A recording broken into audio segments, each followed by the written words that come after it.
Pythagoras theorem, class 10th, practice set 2.1.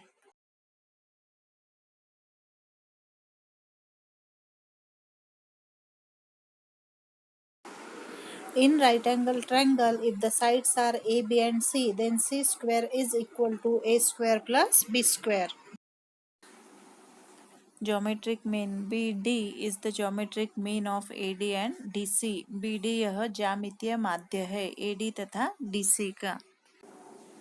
BD square is equal to AD into DC या BD is equal to under root AD into DC. बड़ी संख्या का वर्ग यदि अन्य दो संख्याओं के वर्गों के योगफल के बराबर हो तो पाइथागोरस थ्योरम के अनुसार वह संख्याएं पाइथागोरियन ट्रिपलेट यानी पाइथागोरस त्रिक होते हैं. In right angle triangle ABC, side opposite to 30 degree angle, 30 अंश की सम्मुख भुजा कर्ण की आधी होती है, half to the hypotenuse. And side opposite to 60 degree, 60 अंश की सम्मुख भुजा कर्ण की वर्गमूल 3/2 गुना √3/2 times hypotenuse.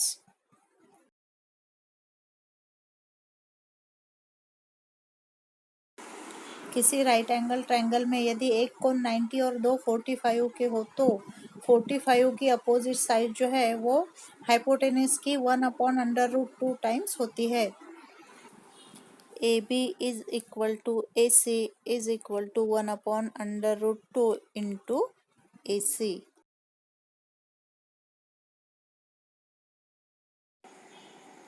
Similarity and right angle triangle, समरूपता एवं समकोण त्रिभुज. ट्रायंगल ABC में अल्टीट्यूड CD सेगमेंट CD के कारण 3 ट्रायंगल तैयार हुए. ये तीनों ही एक दूसरे को सिमिलर यानी समरूप होते हैं. तो विद्यार्थियों, अभी आपने ये जो थ्योरम्स और प्रॉपर्टीज देखे हैं, ये यदि आपको पता है तो आप लोग प्रैक्टिस सेट 2.1 बड़े ही आसानी से सॉल्व कर सकते हो. तो चलो अब शुरू करते हैं practice set 2.1. Practice set 2.1 question number 1. नीचे दिए गए त्रिकों में से पाइथागोरस के त्रिक पहचानो, कारण सहित लिखो. Identify with reason which of the following are Pythagorean triplet. तो विद्यार्थियों, ये जो पहला एग्जाम्पल है उनमें संख्याएं हैं 3, 5, 4 नंबर्स. लेकिन हमें पता है, अभी हमने जब इसको रिवाइज किया था ट्रिपलेट को, तब देखा था कि 3, 5, 4 जो है ये पाइथागोरियन ट्रिपलेट है. इसलिए हम सेकंड एग्जाम्पल लेते हैं. 4, 9, 12 नंबर्स है. तो सबसे बड़ा नंबर कौन सा है? 12. तो स्क्वायर ऑफ 12 है ना, 12 का वर्ग कितना होता है? 144. ठीक है. फिर 4 स्क्वायर 16, 4 का वर्ग. 9 स्क्वायर कितना होगा? 9 इंटू 9 81. ठीक है. तो 16 प्लस 81 कितना होगा? 97. और ये जो 12 स्क्वायर है ये कितना है? 144. दोनों इक्वल है क्या? नहीं. मतलब 4 square plus 9 square not equal to 12 square. यानी 4, 9, 12 यह पाइथागोरस त्रिक नहीं है, क्योंकि बड़ी संख्या का वर्ग अन्य दो संख्याओं के वर्गों के योगफल के बराबर नहीं है. Square of large number not equal to the sum of the square of remaining two numbers. अब ये जो नंबर्स है 5, 12 एंड 13, तो सबसे बड़ा नंबर कौन सा है? 13. तो 13 स्क्वायर इज इक्वल टू क्या है? 13 का वर्ग 169. ठीक है। अब दूसरे दो नंबर क्या है, 5 स्क्वायर, तो 5 स्क्वायर कितना होगा 25 and 12 square is equal to 144। तो ये जो है बड़ी संख्या का वर्ग, ये कितना है 169। और अब ये जो रिमेनिंग टू नंबर्स है 5 और 12, इनका स्क्वायर आ रहा 25 और 144। तो इन दोनों का प्लस यानी सम कितना आना चाहिए 169। देखते हैं वो आता है क्या। तो 25 प्लस 144 कितना होता है 169। ठीक है, 169। और 13 स्क्वायर भी कितना है 169। Means 13 square is equal to 25 यानी किसका स्क्वायर है 5 का। 13 square is equal to 5 square plus ये 144 12 का प्लस 12 स्क्वायर यानी बड़ी संख्या का वर्ग अन्य दो संख्याओं के वर्गों के योगफल के बराबर होता है। Square of the large number is equal to the sum of the squares of remaining two numbers। ये आपको यहाँ लिखना है। इसलिए आंसर 5, 12, 13 आर पाइथागोरियन ट्रिपलेट। आपको ये पूरा लिखना है। 5, 12 तथा 13 पाइथागोरस त्रिक है। तो विद्यार्थियों, अब क्वेश्चन 1 के जो बचे हुए एग्जाम्पल्स है उदाहरण, वो आप लोग कर सकते हो क्योंकि ये बहुत ही सरल है। जिस प्रकार से 2 उदाहरण करके दिए वैसे ही आपको करना है।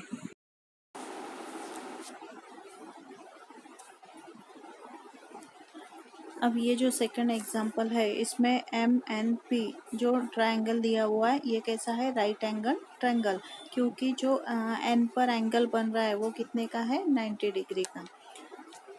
एंड NQ और क्या दिया हुआ है एग्जाम्पल में कि सेक NQ परपेंडिकुलर टू MP। ये जो NQ है ये परपेंडिकुलर है किस पर MP पर, है ना। रेक NQ लंबा है MP पर और MQ दिया हुआ है उसकी वैल्यू कितनी है 9 और जो NP है वो है 4 और NQ जो है ये आपको क्या करना है फाइंड आउट करना है। तो आपको समझ में आ ही गया होगा कि ये कैसे है राइट एंगल ट्रायंगल है। ठीक है, तो MNP राइट एंगल ट्रायंगल है और N से परपेंडिकुलर है, यानी MQ और QP हमें पता है, NQ ज्ञात करना है। और NQ क्या है MQ तथा PQ का ज्यामितीय माध्य है यानी ज्योमेट्रिक मीन है। यानी यहाँ पे कौन सी प्रॉपर्टी लगेगी ज्योमेट्रिक मीन। तो पहले तो हमें लिख लेना है जो भी दिया हुआ है। सॉल्यूशन लिखोगे P त्रिभुज MNP में MNP एंगल जो है दिया हुआ वो कितना MNP जो है वो कितने का है 90 डिग्री 90 अंश का NMP। मतलब ये जो N पर बन रहा है कोण ये कितने का है 90। ये आप क्या लिखोगे गिवन यानी दिया है। यहाँ पे क्या लिखोगे गिवन। और कौन सी जानकारी दी हुई है कि सेक NQ यानी रेक NQ परपेंडिकुलर टू सेक P। हिंदी में यहाँ पर क्या लिखोगे रेक, सेक की जगह पे रेक। ये भी क्या लिखोगे दिया है गिवन। देयरफॉर ज्यामितीय माध्य के गुणधर्म से by property of geometric mean. ठीक है, by property of geometric mean. क्या है geometric mean NQ square is equal to MQ into QP या PQ। MQ into PQ। तो MQ कितना दिया हुआ है 9 and PQ 4। Therefore NQ square कितना होगा 36 वर्गमूल लेने पर by taking square root of both side. यह तो स्क्वायर रूट लेंगे तो स्क्वायर हट जाएगा यानी NQ इज इक्वल टू 16 का स्क्वायर रूट मतलब 36 का स्क्वायर रूट। 36 जो है कौन सी संख्या का स्क्वायर है? 6 का, मतलब 36 का स्क्वायर रूट क्या हुआ? 6। Therefore N Q is equal to, ये आपको यहाँ पे आंसर लिखना है, एन क्यू इज इक्वल। अब ये जो ट्रायंगल है पी क्यू आर, ये राइट एंगल ट्रायंगल है क्योंकि पी पर बनने वाला एंगल कितने का है? 90 डिग्री का है। And P M perpendicular to Q R, P M जो है लंबा है क्यू आर पर। एंड पी एम जो है वो दिया हुआ है, कितना है? 10। एंड क्यू एम जो है वो है 8। अब हमें पता है कि ये P Q are right angle triangle है और राइट एंगल से यानी पी से परपेंडिकुलर डाला है कहाँ पर? क्यू आर पर। मीन्स क्या है? पी एम जो है वो ज्योमेट्रिक मीन है, किसका? क्यू एम तथा पी आर का। तो बाय ज्योमेट्रिक मीन प्रॉपर्टी से हम पहले क्या निकालेंगे? M R. लेकिन हमें फाइंड आउट क्या करना है? Q R. तो पहले तो एम आर निकलेगा, फिर हम क्यू एम तथा एम आर को प्लस करेंगे तो हमें क्या मिलेगा? Q are.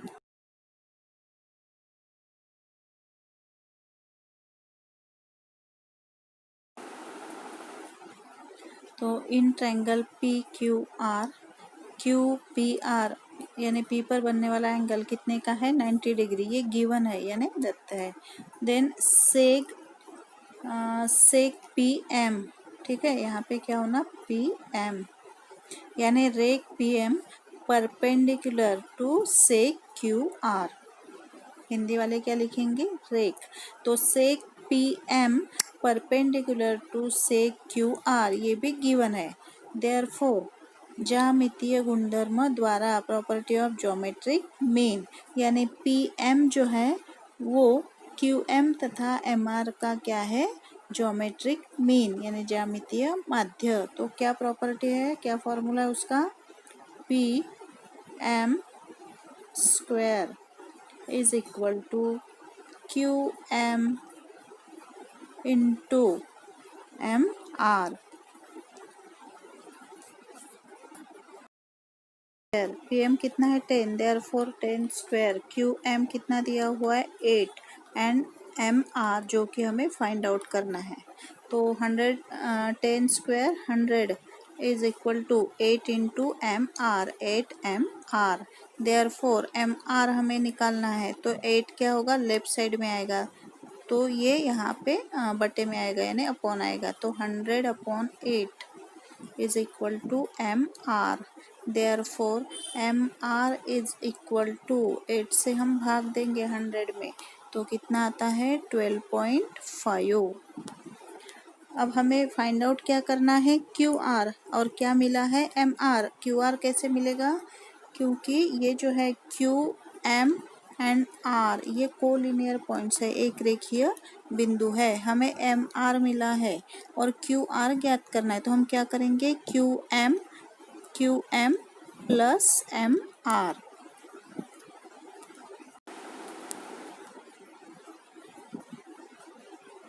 Therefore QR is equal to QM plus MR। So QR is equal to QM कितना दिया हुआ है? 8 और MR जो हमने फाइंड आउट किया है ये कितना है? 12.5। So 8 plus 12.5। Therefore QR is equal to क्या होगा? 20। 12 plus 8 20.5 ना, 12.5 प्लस ये 8 यहाँ पे आएगा और यहाँ कुछ नहीं है पॉइंट के बाद, तो यहाँ पे क्या आएगा? 0। सो ये कितना होगा? 20.5। तो यहाँ पे आंसर लिखना है फिर Q R is equal to 20.5। अब हम सॉल्व करते हैं क्वेश्चन नंबर 4। क्वेश्चन नंबर 4 में ये जो ट्रायंगल है PSR, इसमें एक एंगल 30 का है और एक 90 का है। तो हमें देखते ही ये पता चलता है कि यहाँ पे कौन सी प्रॉपर्टी लगने वाली है। ये किस प्रकार का ट्रायंगल है? 30, 60, 90 डिग्री ट्रायंगल। अब एंगल 60 दिया नहीं है, लेकिन हमें पता है कि ट्रायंगल की जो टोटल होती है वो कितनी होती है? 180। सो R कितना निकलेगा? 60 डिग्री।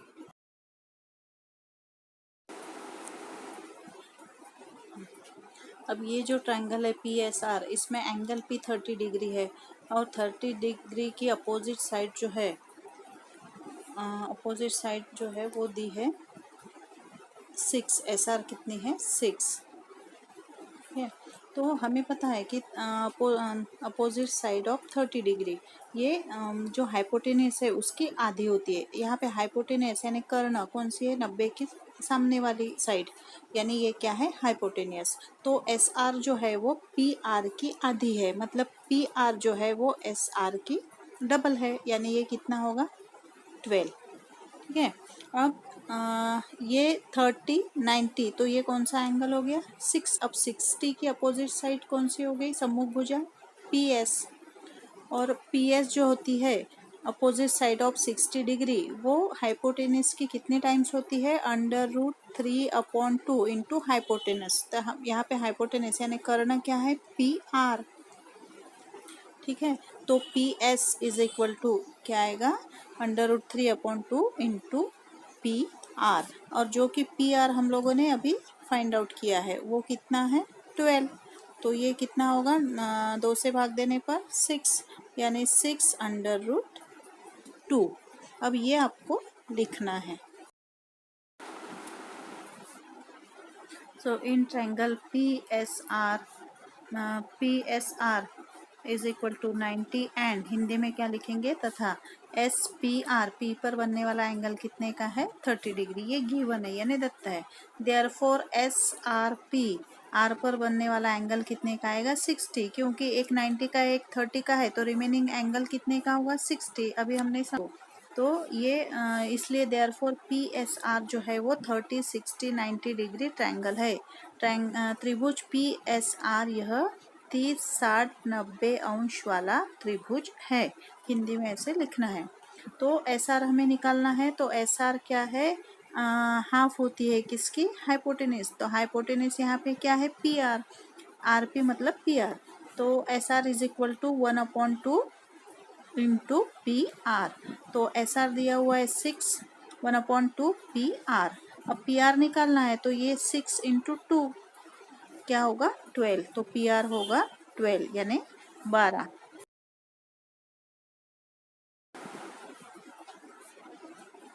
अब PS फाइंड आउट करना है। साइड PS, और PS जो है वो 60 की अपोजिट साइड है, 60 की सम्मुख भुजा। तो PS का 60 की सम्मुख साइड जो है उसका फॉर्मूला क्या है? √3/2 इंटू हाइपोटेनस कर्ण। तो हाइपोटेनस यहाँ पे क्या है? PR। RP भी लिख सकते हो आप लोग। तो PS is equal to √3/2 into PR। ठीक है, PR जो कि कितनी है? 12 है, तो 2 से भाग जाएगा, 2 6 12। Therefore PS is equal to 6/√3। Last में आपको यहाँ पे आंसर लिखना है। दोनों जो आंसर आप लोगों ने फाइंड आउट किए हैं वो यहाँ पे लिखना है। RP is equal to 12 and Hindi में तथा लिखोगे, या फिर और PS is equal to 6/√3।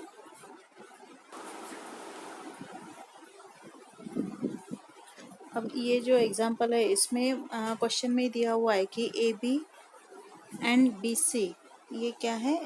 Equal है। ठीक है, मतलब यहाँ पे एक जैसे साइन है, यानी ये दोनों साइड्स कैसी हैं? इक्वल है। तो AB is equal to AC, ये यहाँ पे क्या आएगा? गिवन।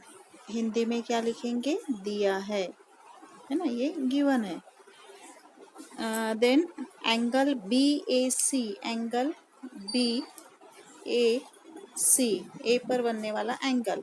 अब हमें ये पता है कि यदि 2 साइड्स इक्वल है तो उनके अपोजिट एंगल्स भी कैसे होते हैं? इक्वल होते हैं। ठीक है, तो अब ये टू साइड्स इक्वल है, मतलब ये दोनों एंगल भी कैसे हैं, इक्वल है, सेम है उनका माप।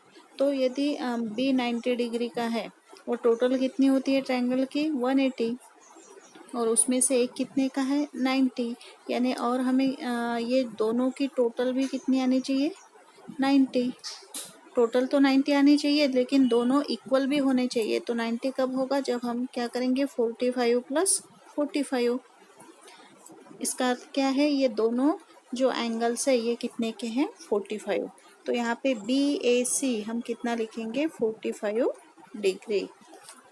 ठीक है। अब A B is equal to A C, हमने इसके पहले रिवाइज किया था, उसमें देखा था कि साइड अपोजिट टू 45 कितनी होती है, 45 1/√2 इंटू हाइपोटेनस यानी कर्ण। अब यहाँ पे हाइपोटेनस साइड क्या है, ए सी, तो इसलिए A B is equal to A C, ये दोनों ही क्या है, 45 अंश की सम्मुख भुजा है ना, अपोजिट साइड ऑफ 45 है। तो ये ए सी, यहाँ पर ए सी लिखा हुआ है, ए सी, तो ये कर्ण की कितनी गुनी होती है, 1/√2।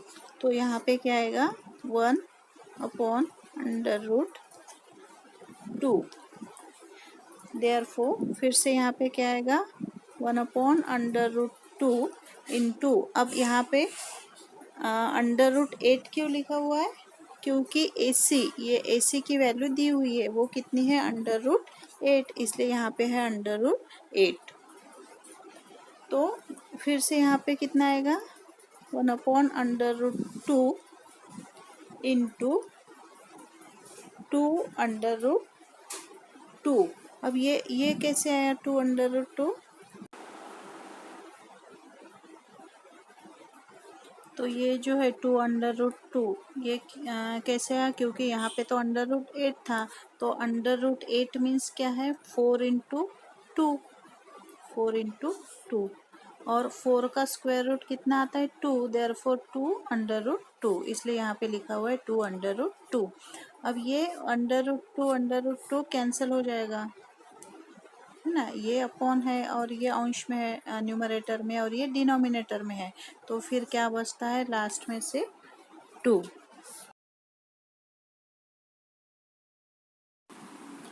तो विद्यार्थियों, अब जो उदाहरण बचे हुए 2.1 के, वो हमने नेक्स्ट वीडियो यानी वीडियो पार्ट 2 में लिए हैं।